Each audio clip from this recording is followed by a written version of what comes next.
Pembacaan firman Tuhan hari ini diambil dari kitab Imamat 22 ayat 1 sampai dengan 33. Demikianlah firman Tuhan. Kudusnya kebaktian korban.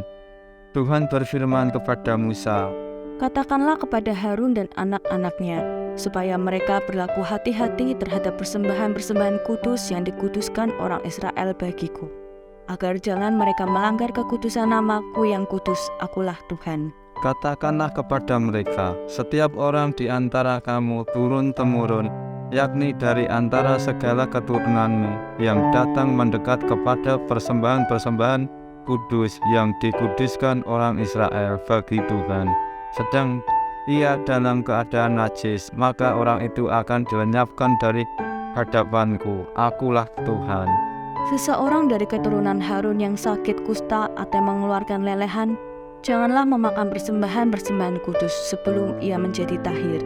Dan orang yang kena kepada sesuatu yang najis karena orang mati, atau orang yang tertumpah maninya, Atau orang yang kena kepada seekor binatang yang merayap yang menajiskan dia, atau kepada salah seorang manusia yang menajiskan dia, dengan kenajisan apapun ia menjadi najis.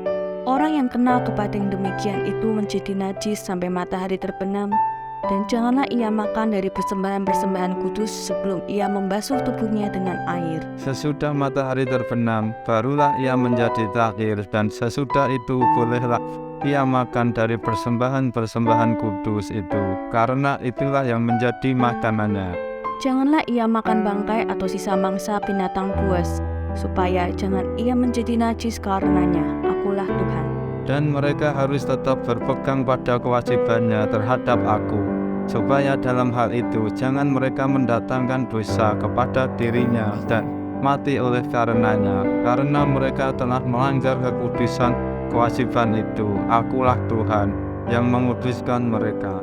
Setiap orang awam janganlah memakan persembahan kudus. Demikian juga pendatang yang tinggal pada imam ataupun orang upahan. Tetapi apabila seseorang telah dibeli oleh imam dengan uangnya menjadi budak beliannya, maka orang itu boleh turut memakannya. Demikian juga mereka yang lahir di rumah.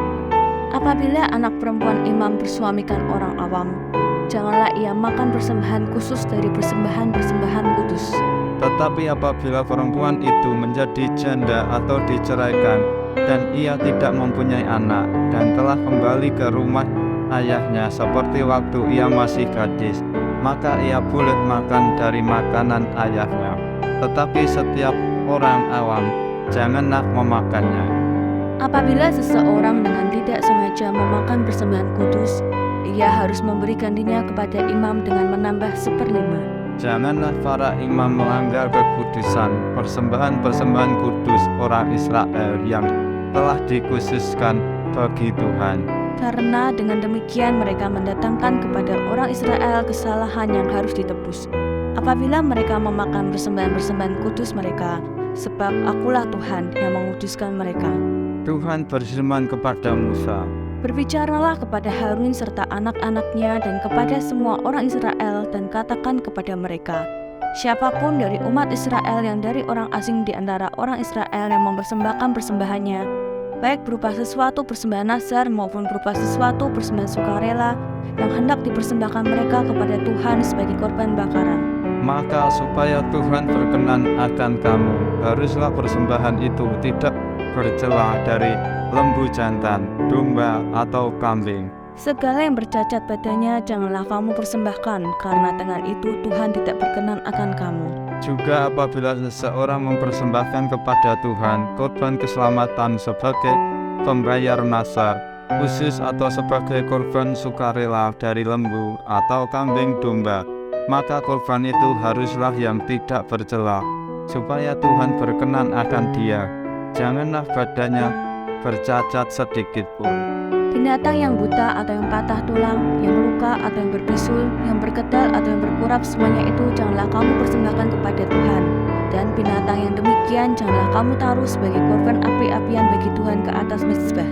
Tetapi seekor lembu atau domba yang terlalu panjang atau terlalu pendek anggotanya, bolehlah kau persembahkan sebagai korban sukarela. Tetapi sebagai korban nazar, Tuhan tidak akan berkenan akan binatang. Tetapi binatang yang buah kelirnya terjepit, ditumbuk, direnggut, atau dikerat, janganlah kamu persembahkan kepada Tuhan. Janganlah kamu berbuat demikian di negerimu.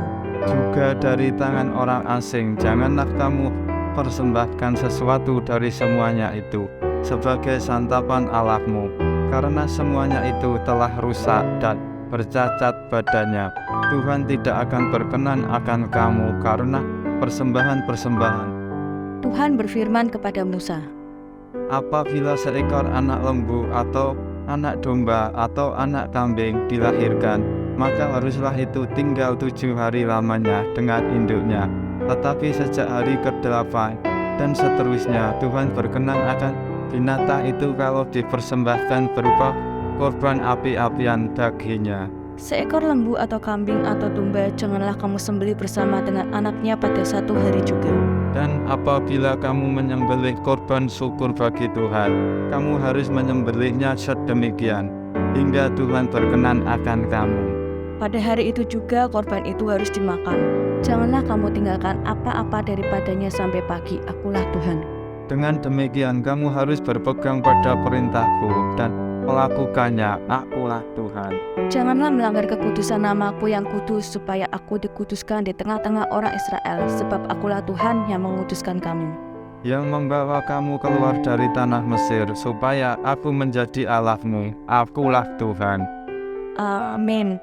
Tuhan Yesus memberkati.